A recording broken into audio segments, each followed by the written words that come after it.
Leicester Police Chief Jim Hurley, and on behalf of myself and the 13 other police chiefs that oversee the communities that comprise the Regional Drug Task Force, I'd like to thank you for tuning in to this edition of the Regional Drug Task Force's Narcotics Abuse Educational Series. Today we're going to feature a conversation with the gentleman I have to my right, who we'll refer to as Dylan, which is his real name. We're going to discuss Dylan's journey. Dylan is going to give us an inside, first-hand account of his graduation from high school and his decline into drug abuse and his return to sobriety. And Dylan has been sober for 4 years and deserves a great deal of credit. So congratulations, Dylan, and thank you for being here with us and helping us out. So with that, we'll jump right in. Why don't we just start off right at the beginning? You're from this area, and you're a 2009 graduate of David Prouty High School. You were a star athlete and very popular. Why don't you begin us there and tell us how it goes? So yeah, I grew up in Spencer, Mass. Great upbringing, great parents who instilled great principles in my life. 2 older brothers as role models, and my freshman year in high school, I was against drugs. I was against drinking. You know, and that's how it was. I made varsity soccer my freshman year and played basketball.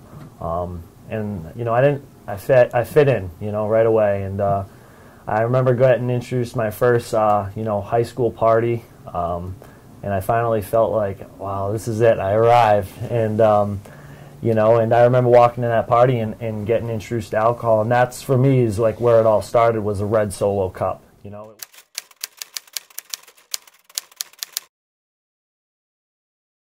You know, it wasn't like people say, it wasn't the, you know, heroin or the opiates. It was none of that. It all started with just a single red Solo cup. And most of my friends and people that are in recovery, that's how their story starts. Is going to that first party in the red Solo cup. And if I can just make a point here at that, I think it's important for particularly our parents to digest what you just said. Yep. Because frequently, as a police officer, we're bringing children home who are underage for underage drinking. And the parents don't really see it as a crime. They see it as a rite of passage.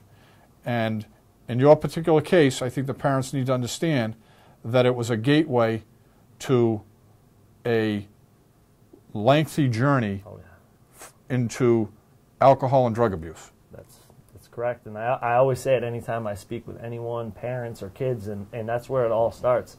And people don't think it's a big deal. You know, I'm drinking, I'm smoking weed.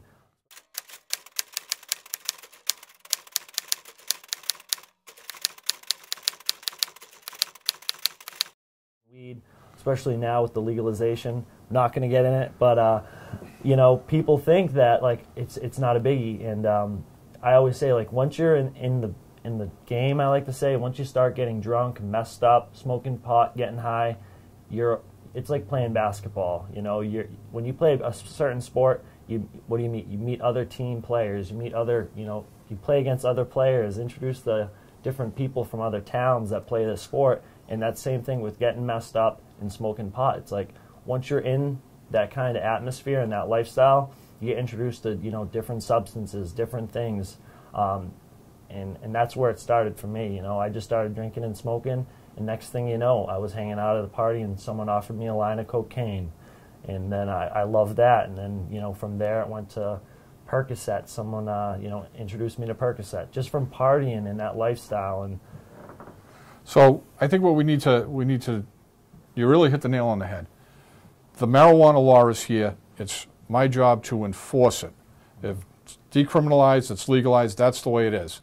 But I think parents need to understand that as the marijuana becomes more available, like alcohol, it's going to trickle down to the younger members of our community and our children, and they're going to have an opportunity to use it earlier, and that is one of these gateway drugs that gets you going. Yeah, definitely is. A lot of people don't think it is, and there's not one person that is in recovery, a heroin addict or alcoholic, who didn't start off with smoking weed. And that's what it is. And not everyone who smokes weed becomes a heroin addict, but everyone who is a heroin addict started off from smoking weed. You took the words right out of my mouth. I've heard that several times, and it's a very good way to put it. So you graduate from high school. and you started off, you did some college studies, Yeah. but the Percocet really continued to have a grip on you. Yeah, definitely. And started off in high school on the weekends, and then kind of when I graduated high school, it was daily. And I didn't, in high school I just thought it was having fun, partying, and in high school I never thought I was going to grow up or get older. I always thought it was always going to be this party. And when I graduated, I wanted that party to keep going and keep rolling, and that's how I lived for a long time. And it became a daily habit. And fresh out of high school, not having a career or job, it's an expensive habit to maintain Percocets every day. And that's really when I started going downhill and spiraling. Let's talk about two things, the Percocets. Did you start off, how'd you start off getting them? Pretty much through a friend. He worked with some older guys, and they introduced them to him. He kind of showed me the way, and like, these are great, and they make you feel good. And they did, I felt invincible. And that's a very dangerous position for a teenage kid to feel invincible, because at that state, 18, 17, 16-year-old kids, they think they know everything. And at least I did. I thought I had the world, in the hands. And, when you take a supplement like that, you feel invincible. And kids don't know enough not to get behind the wheel after they've taken them. They're running heavy machinery. They're doing different things. What were you paying for them out on the street? In 2008, 2009, they were about like $30 a piece. $30 per pill. Yep. And what would you say the maximum or the average number of pills you would take a day? Anywhere from, 2 to 8. 2 to 8. So anyway, you have to come up with $60 to $240 a day. Yep. to feel good. To feel good. Yeah. That you need. Okay. So I understand that the Percocets then led to other narcotics. Yes. Yeah. And like we were just talking about the numbers, I couldn't maintain that habit.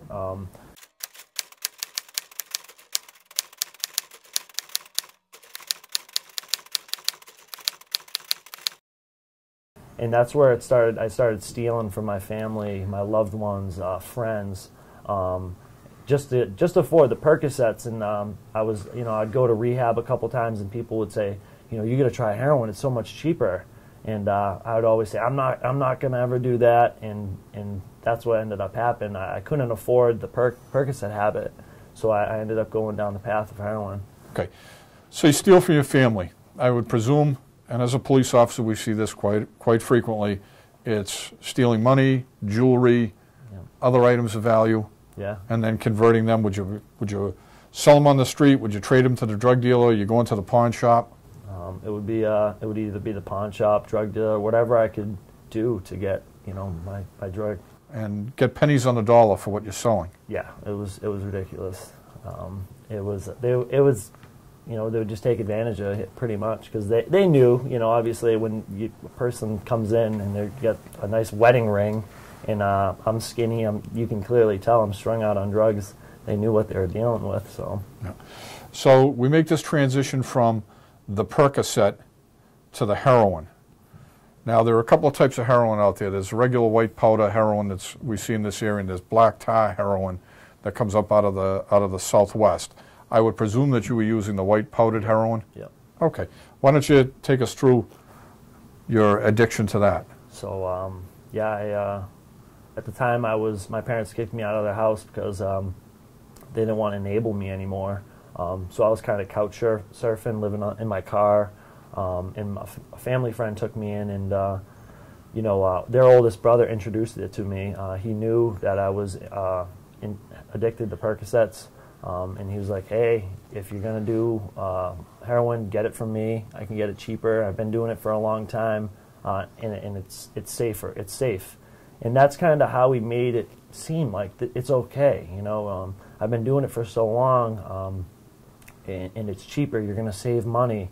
And, I wasn't making the best decisions at that time, and hearing that was a good decision. Now, how did it feel?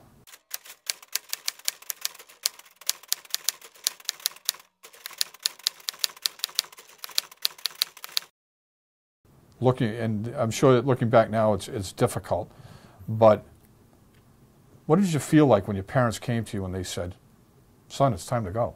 Yeah. You got to get out"? Yeah. It was probably one of the lowest points I remember feeling in my life, and my parents tried for a long time.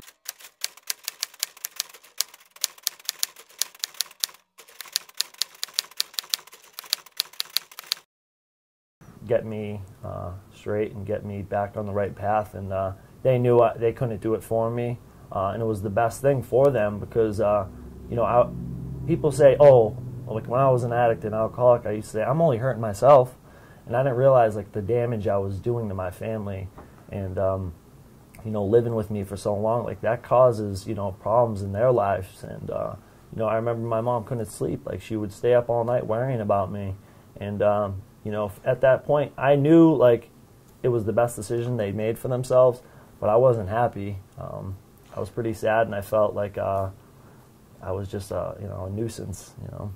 And I'm sure your parents didn't give up the worrying, and your mother didn't stop staying up all night worrying about you when you were out on the street. No. So you've transitioned from Percocet to heroin, which is cheaper. Yep. And were you shooting, snorting it? I was sniffing it. I never said I would touch a needle.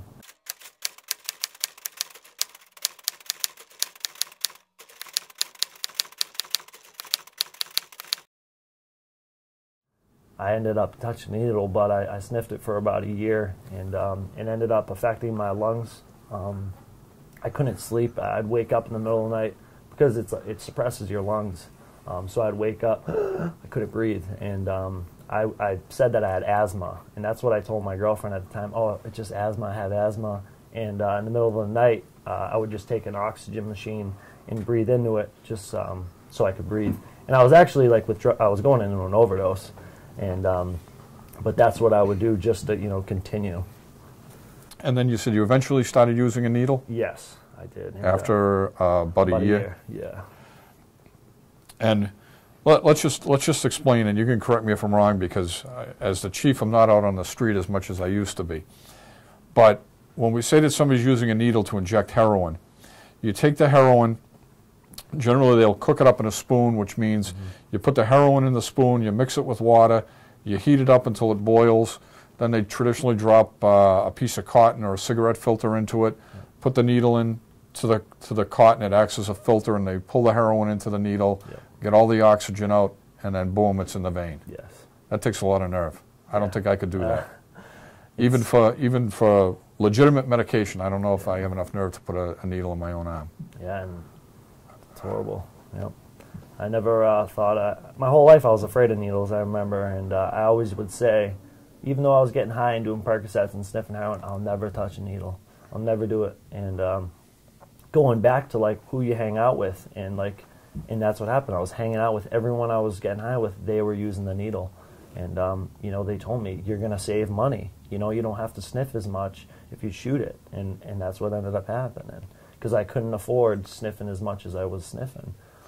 So back when you were on the Percocet, you were paying $30 a pill. At some point in between there, when we were talking, did you use OxyContin? Oh yeah, yep. It was many pharmaceutical drugs that I was taking. I can't remember them all right now, but those drugs basically run, from what we were discussing earlier, about $1 a milligram out on the street. So if you want to buy a 20 milligram tablet of OxyContin, it's $20. Yep. Okay. So you've gone now and you're buying the heroin and you're now shooting it. A bag of heroin would cost at that point $5, $8. Yeah. Yep. So there's a big difference. Yeah. Yep. in the price. And how about the high? Totally different. It's more intense, quicker, lasts longer. But it also grips you a lot harder. Yeah. Oh yeah, definitely. So at one point, you really hit another low spot, and you were in an abandoned home. Yep. Why don't you tell us about that? So I was in Worcester. It was an abandoned building. I always say this story to kids just because music the music kids listen today, they like glorify the stuff and make it seem okay. And I was actually sitting in this abandoned building.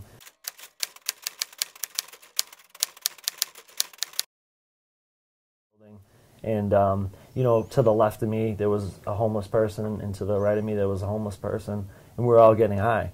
And there was no furniture, there was no running water, there was no electricity, there was nothing. And I remember just looking around and going like, how did I get here?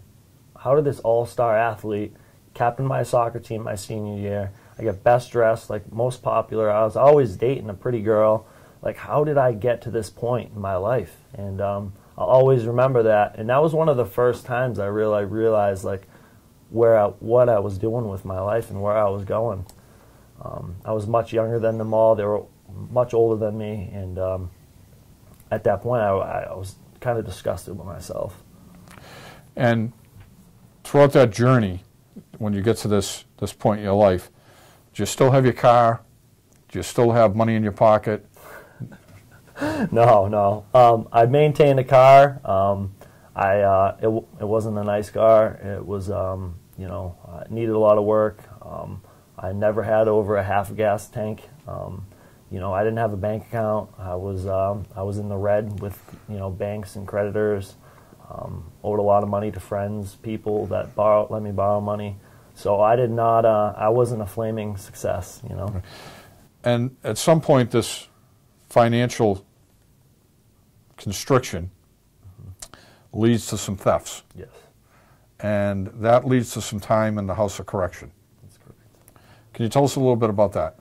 Yeah, so I couldn't afford the habit I ended up getting. So I ended up stealing whatever I could, you know, just to get high. And I ended up stealing from some of my closest friends and their family. And I ended up, you know, getting in trouble with the law. And I got placed in the Whistler House of Corrections for the first time in my life for stealing about like 12 to 13 items out of a house, out of families that took me in and loved me and cared for me. And I love them. And that's the crazy thing. Like, I love that family, you know, like they were close to me. Even growing up, like I grew up with the kids, and we were all getting high and we were all using together. I did it anyway, you know, because the drugs and alcohol, and they just take a hold of your life. And all the decisions, all those principles that were instilled in me at a young age, growing up, that my parents did such a great job doing, they go out the window, you know. So you eventually end up going through the court system, and you ended up in the House of Correction 2 separate times, once for 3 months and once for 2 months. Mm-hmm. And I don't think we know enough as regular citizens that are out here watching us right now. Tell us what it's like in the House of Correction. It's not fun. It's not fun at all, especially if you're withdrawing off Oxycontin, heroin. You get there, you know, and you withdraw from the substance you're on. They don't give you, you know, much medication to come off of it. I didn't sleep for about a month. You know, they don't feed you well. You're hungry. I remember the first week I'd be starving every night, not being able to sleep, with just this gut-wrenching like hunger. And you know, and you didn't know what time it was, and you just couldn't sleep. And you slept on a metal cot. There's you know, a cot that thick, so it's not comfortable at all. And what's the company like? I mean, you're surrounded with a bunch of criminals. You know, and most of the people in there are repeat criminals. There's not a lot of people in there for the first time. My cellmate was it was like his 6th time in there. So it's pretty much like a school of criminals. And when I left there, I learned more about getting high and things to do, stealing, different schemes to come up with just from going to jail. You know, I didn't leave there with a chip on my shoulder like, I'm going to do the right thing. You know, I learned there. I left there, and I was just full of bad knowledge. You seek out rehab. And if I understood you correctly when we talked earlier, you actually got sober at a facility that used to be here in Leicester. That's correct. Can you talk about what it was like to get sober, what that journey is? I'd love to. So I tried detoxes, halfway houses, sober houses for many times, in and out of programs. And, you know, leaving jail for the second time, I didn't think this time I was going to get sober. I didn't want to get sober. I got picked up. I was mad. I didn't think, you know, I wasn't ready to get sober. I was upset with the law for coming into my life and trying to control me. And so I ended up going to the Hope House right in Leicester, and I was penniless, jobless, friendless, everything less.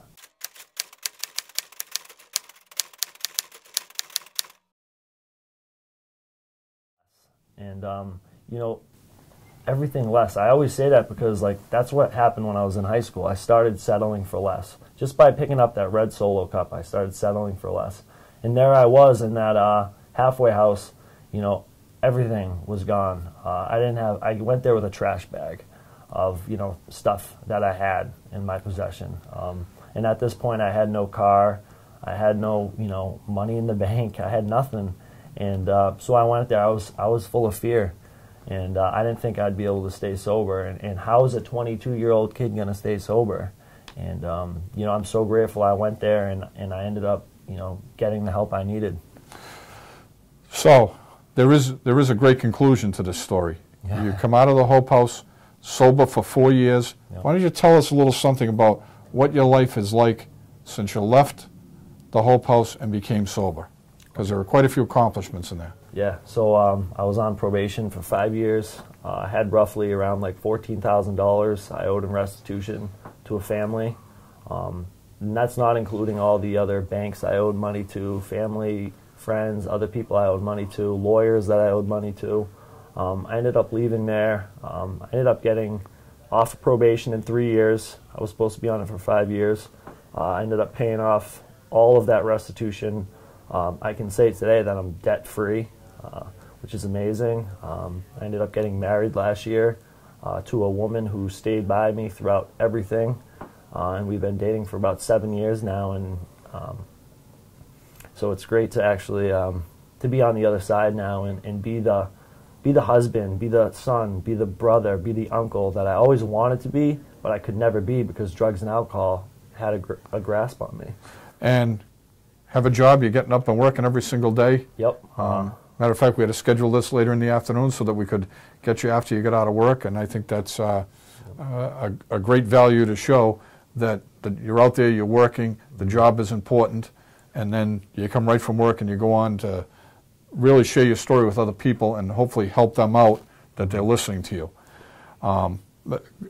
Unbelievable what you've been through. I can't tell you how much we appreciate you sharing it with us. Is there anything else you'd like to say to the audience before we sign off? I would like to just say, you know, I always end every time I speak at high schools, I've spoken at colleges. Every time I share, I like to say that, you know, if this happens to you, it's okay. You know, reach out and ask for help. You know, there isn't, growing up, I always thought there was a stigma behind it, you know, and you didn't want to reach out ask for help. And it happened to me, it can happen to you, and if it does, reach out, ask for help, and if you ask for help, you will get it, and there is hope for you, and don't give up. And I think that's a great point, that don't try and hide the fact that you have a problem. Seek out the help, go to your parents, go to the people you can trust, get into a rehab facility if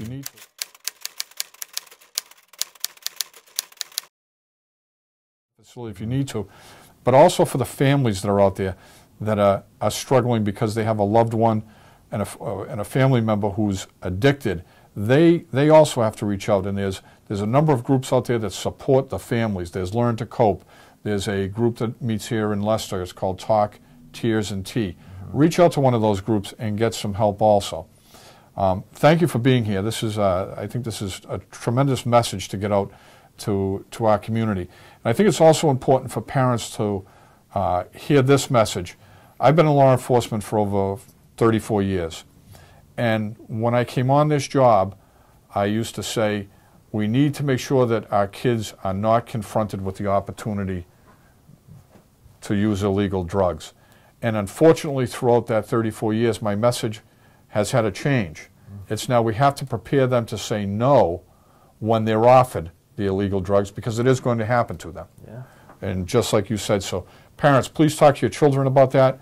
Working with the DARE program, we've got another program that we're going to be starting in the high school and the middle school to try and educate our youth about this opioid crisis. Just remember, the agencies that comprise the Law Enforcement Task Force, and they'll be on the slide at the end of the show, have several programs that are available to the participating communities. And one that we're particularly pushing is the fact that we provide home drug test kits free of charge. If you live in a community that's a member of the Regional Drug Task Force, you can walk over to your police station, ask them for a home drug test kit. They will hand it to you, no questions asked, and you can bring it home and you can test your son, your daughter, your loved one, whoever you want. We don't want to know anything about it. We just say that you have to do it in compliance with the law. You can give them the drug test right there in your privacy at home and find out if they need any help. We're always willing to help you out as far as finding a bed in a rehab, a recovery coach, or anything like that. So please reach out to your local police if you're confronted with this issue. On behalf of myself, the 13 other police chiefs from the Regional Drug Task Force communities, the officers from the Drug Task Force who go out there and work on combating illegal narcotics every day, I'd like to thank you for tuning in and listening. And if you need any assistance, please reach out and call us. Thank you.